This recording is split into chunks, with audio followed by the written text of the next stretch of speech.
llega el momento de terminar el matrimonio. Llega el momento, hay menores, no hay menores. ¿Cuándo sí nos corresponde una pensión alimenticia? La pensión alimenticia va a surgir, si, bueno, la pensión alimenticia o pensión compensatoria, esta surge si te dedicaste a las labores del hogar. Ese es el primer filtro, digamos, el primer puntito. Te dedicaste a las labores del hogar, el juzgado va a decir, ok, pero muchas veces me ha tocado, tiene poquito, 2 meses, el señor dice, bueno, tu expareja, yo también me dediqué a las labores del hogar, o sea, ambos nos dedicamos a las labores del hogar. Okay. Este señor obviamente no se dedicaba a las labores del hogar, trabajaba pues, prácticamente las 24 horas y no estaba en la casa. Me dice mi representada, es que él nunca se dedicó a las labores del hogar. Obviamente se van a ir otros filtros, otros puntitos, va a calificar el juez, va a decir, ah, bueno, ambos trabajan ahorita actualmente, no, que sí, también a ambos trabajaban. Pero vamos a ver quién tiene más necesidad, quién necesita más esa pensión compensatoria. En ingresos, ella tenía ingresos muy bajos, 7,000 pesos al mes, y él sí ganaba 30,000 pesos, porque era hasta socio de una cafetería, ahí en la Roma, en Ciudad de México. Salieron los oficios del SAT, se hizo la búsqueda de todas sus cuentas, Comisión Nacional Bancaria de Valores, y salió todo. Que tenía un porcentaje como socio de la cafetería, y aparte pues sus ingresos. Oye, perdón, y que también me detenga. Fíjate que uno de los grandes problemas de promover un juicio de alimentos es que cuando tú la señora, la persona que esté, o el señor también puede ser, que los quiere promover, dice, pues es que es informal, no trabaja en ningún lado. Y al final no te aportan, o materialmente no te aportan nada con que demostrar que tiene ingresos, ¿no? Porque recordemos que la posibilidad de darlos está pues, también en acreditar esa solvencia económica que llega a tener el acreedor. Entonces, ¿ahí qué pasa? ¿Ahí cómo lo podemos solventar? Digo, ya nos diste un adelanto, pero cuando vamos con el abogado, ¿qué tenemos que llevar? ¿Qué nos conviene presentarle? Ok, para que pueda acreditar esa pensión, bueno, para la búsqueda, ¿no?, de esos ingresos de la contraparte. Sí, digamos que la contraparte, vamos a decirlo de una forma, o sea, es dentista, vamos a ponerlo de esa forma. Pues realmente él no tiene un salario propiamente que le depositen, él va cobrando por consultas, por trabajos que va haciendo, y tú no tienes cómo comprobarlo, ¿no? O sea, no tienes el recibo de honorarios que regularmente tendríamos de cualquier industria, ¿no? Entonces, ahí la señora dice, oye, es que pues en el consultorio sí cobra, y es más, creo que ni da no da factura, ¿no? Sí, ahí sí. ¿Cómo podemos ayudar a la gente a que ellos puedan cobrar precisamente o demandarle esa pensión, ¿no? Ok, pues los datos, ahora sí, bueno, los requisitos que te van a pedir para que tú puedas hacer esa búsqueda del salario de esa persona que mejor no está formal, nombre completo y el RFC. Con eso se puede hacer la búsqueda ante la Comisión Nacional Bancaria de Valores, se envía un oficio electrónicamente, y también ante el SAT. Pero es muy, muy importante, abogados, bueno, también personas al público en general, que su abogado, cuando solicite esa búsqueda de ese salario, que por favor les digan que sea en específico que va a ser para una pensión alimenticia. ¿Por qué? Porque aunque a veces tú lo solicites, me tocó ahí en la Ciudad de México, no voy a decir el juzgado porque pues ya sería funar mucho, pero ese secretario sí enviaba los oficios, pero ¿qué creen? No especificaba que era para pensión alimenticia. Entonces el SAT te decía es confidencial, no se pueden otorgar toda esa información porque es confidencial. Y entonces te das cuenta y el secretario pues había hecho mal el oficio. No decía conforme al artículo que nos menciona la ley de tu entidad federativa que se tiene que solicitar esos datos para pensión alimenticia. Entonces, por esa razón, enviaba al SAT, pero decía es que es confidencial, no te lo puedo dar. Hasta que ya se solicitó y se le dijo al secretario que lo hiciera bien, ya se pudo ver los ingresos. Esto es de otro caso, no es del mismo que les conté anteriormente, pero sí pasa eso. Entonces, sí es bien importante que pues ahora yo entiendo que ustedes a veces confían en los abogados, nada más cuestiones de que a veces también la propia autoridad luego se les va algunas cosas y pues ahí tenemos que estar insistiendo. Pero siempre los requisitos para hacer esas búsquedas de un salario de una persona que no sabemos tal vez sus ingresos, nombre completo, RFC, y que esté bien mencionado en el oficio que va a ser para pensión alimenticia conforme el artículo tal de tu entidad federativa. Bueno, ahorita ya podemos decirle, la persona ya puede decir, oye, yo lo escuché, yo lo vi con Ajá, la abogada. Entonces guárdenlo este clip para que para que lo sí. puedan hacer, ¿no? O sea, digo, la relación que hay entre cliente y abogado, muchas de las ocasiones, y es la intención precisamente la intención del podcast, ¿no?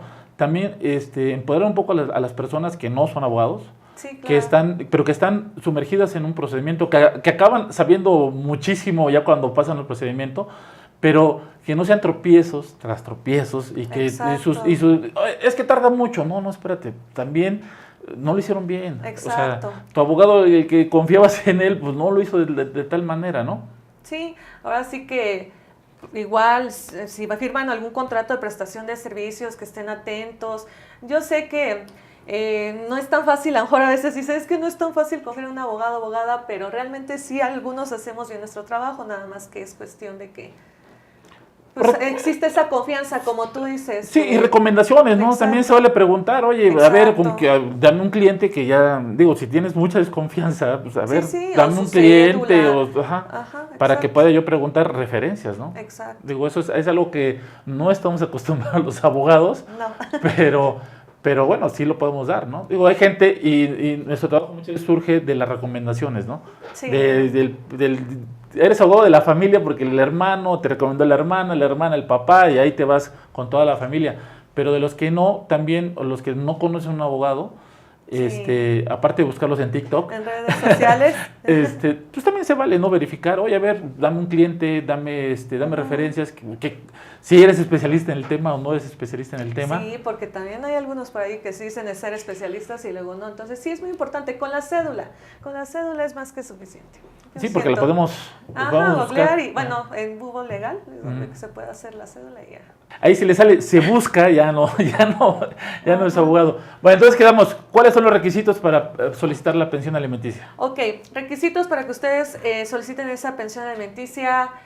Sí, bueno, ya hizo la disolución del vínculo matrimonial. Bueno, le van a solicitar todo, bueno, vamos a hacer una tablita de todos tus gastos que realizas mes con mes. Importantísimo. Sí, agua, luz, hasta lo más tonto que tú creas, eso es un gasto médico, ropa. Muchas veces igual me dicen, es que, bueno, cuestiones de pensiones de menores de edad, lleva un año que ni siquiera le he comprado ropa a mi hijo. Bueno, pues aún así pon los gastos y también los tickets, todo de lo que compres, para que pues también el juez pueda ver cuánto es lo que gastas, cuáles son tus necesidades de cada mes, ¿ok? Si tienes a lo mejor igual una incapacidad, una enfermedad crónica, todo eso, notas médicas, todo tu historial, para que el juez pueda verificar y también otorgar ese porcentaje de pensión compensatoria. Ese es el primer requisito que digamos para solicitar esta pensión alimenticia, ¿vale? El segundo requisito, pues ya se los había mencionado, si es que tú tienes unos ingresos, trabajas y quieres solicitar esta pensión alimenticia, lo puedes hacer, ¿vale? Siempre y cuando obviamente ofrezcas tus ingresos y que, bueno, se pueda también acreditar que esos ingresos son menores que la otra persona y que tú tienes esa necesidad de solicitar esa pensión, ¿vale? Y bueno, pues los datos generales que si tú quieres conocer los ingresos de la otra persona, pues ya les di los tips, que es oficios a distintas instituciones para que hagan la búsqueda de todos esos ingresos. Sí, de hecho a mí así me pasó, buscando con un profesionista, presentamos, solicitamos el oficio, ya llegó y gracias a ello se fijó la pensión provisional, que también ahorita vamos a hablar, ¿no?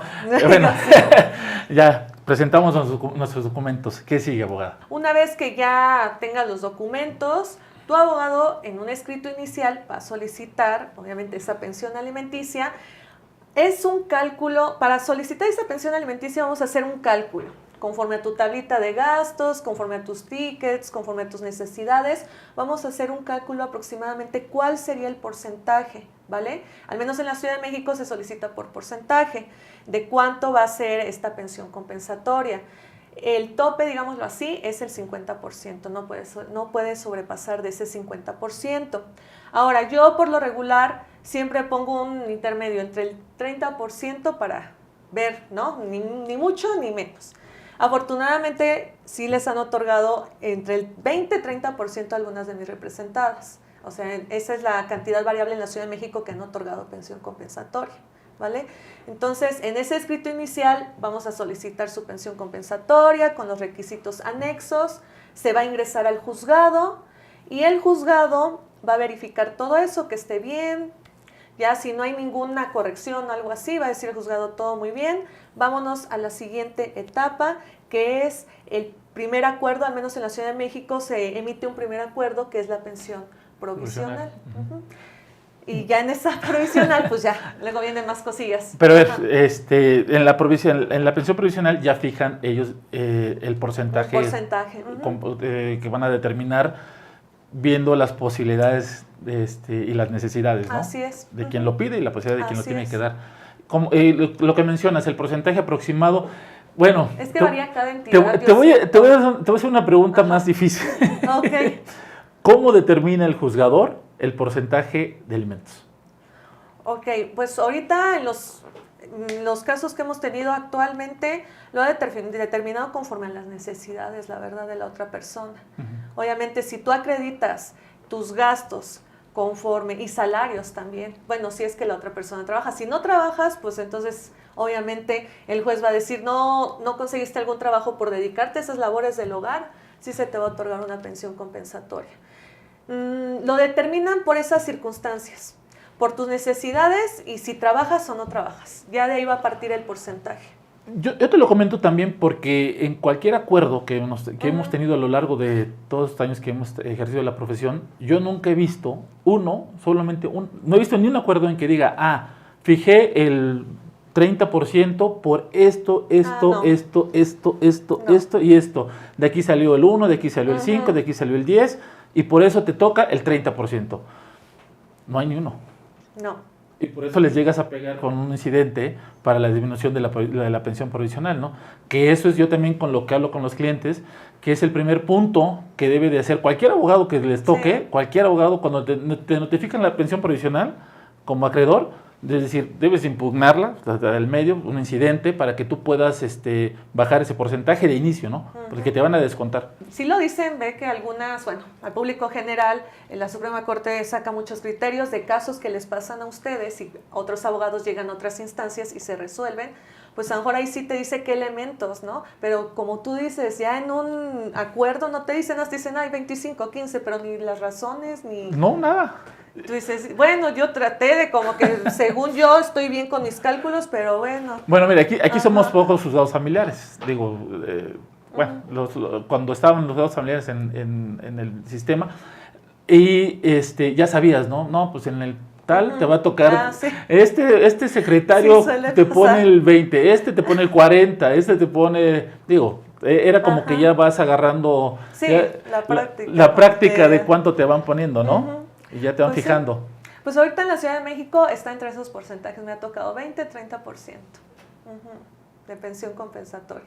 Pero, pues, ahora sí que no es una regla específica de que te vaya a otorgar eso, ahora sí que también hay muchas circunstancias que no podemos controlar, el juez, los secretarios, que pues también ellos hacen ahí sus labores. Y desde luego, y también yo les he comentado a los clientes, oye, yo no sé si el juez viene de malas. Exacto. Cuando te va a resolver, no sé si está feliz, Totalmente. No sé si está, qué le pasó, y dependemos de eso. O sea, el abogado que te diga, yo te voy a conseguir una pensión del 50%, te está mintiendo completamente. Sí.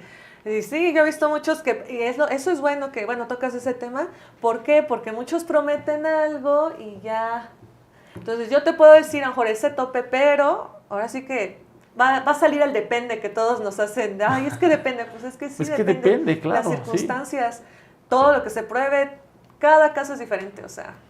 Y generalmente el juzgador es muy, protege mucho, te hace al menor, la familia, y intenta darle más para que puedan llevar a cabo o puedan subsistir el juicio, ¿no?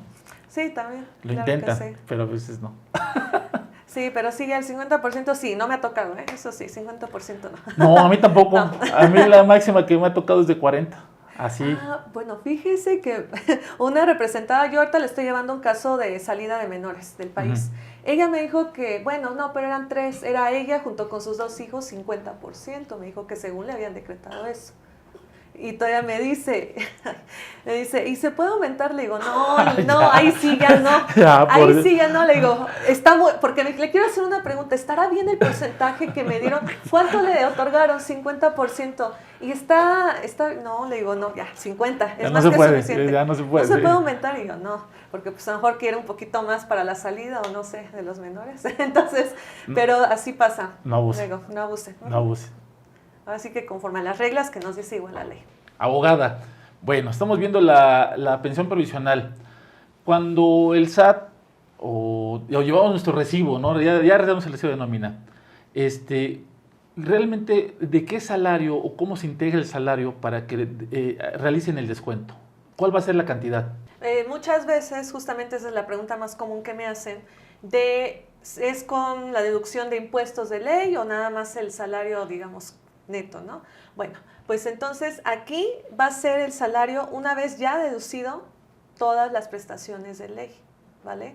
Porque me ha tocado igual representados, representadas que quieren que sea del salario donde todavía no pagan, por ejemplo, el descuento de la casa del Infonavit, el descuento de, no sé, de lo que paga de sus seguros. Me había tocado una persona que era médico, que trabajaba en el seguros de el Hospital de la Mujer, pero era para el hospital. Este señor sí hacía varias deducciones, que era la casa de Infonavit, también le deducían seguros, que él pagaba seguros, eran cantidades muy pequeñas de sus seguros, como 80, 90 pesos, pero ya no era el salario que aparecía al principio, digamos, 30,000, ya menos deducciones de ley quedaban como 25,000 pesos. Entonces, esos 25,000 pesos, de ese salario se va a tomar el porcentaje de esa pensión alimenticia, porque muchas veces lo que quieren, o esas preguntas son que es, sin las deducciones de ley se puede hacer ese descuento, pues no, tiene que ser con deducciones de ley, ya ese porcentaje o esa cantidad, ya se descuenta ese porcentaje. Los préstamos que hace el trabajador, que le hacen en la misma empresa, o la caja chica, ¿no? Que van ahorrando para el fin de año, ¿eso también se incluye o no? Eso también es considerado deducción de ley, entonces también es parte de, digamos, no es parte del salario como tal neto, es deducción de ley. Entonces es bien importante que sí chequen esa situación, porque muchas veces tienen esas dudas, y sí lo entiendo porque me ha tocado igual representados, representadas que me dicen, es que ganan 30,000, pero ya aparece la tabla de la nómina y aparecen otras deducciones, y ellos quieren que les descuenten de esos 30,000, y no. Va a ser, una vez ya descontando todas esas deducciones de ley, ahora sí, lo que resta de esa cantidad se va a hacer el porcentaje. Es lo que te van a depositar, así o van del juzgado o a su cuenta, así ¿no? Es, que le va a corresponder. Entonces sí es bien importante checar esa parte y que no se confunda, porque pues quieren como que descontar nada más del salario que les depositan, pero también tienen que ellos, pues tienen también que pagar cosas, etcétera, pues ahí en esa situación.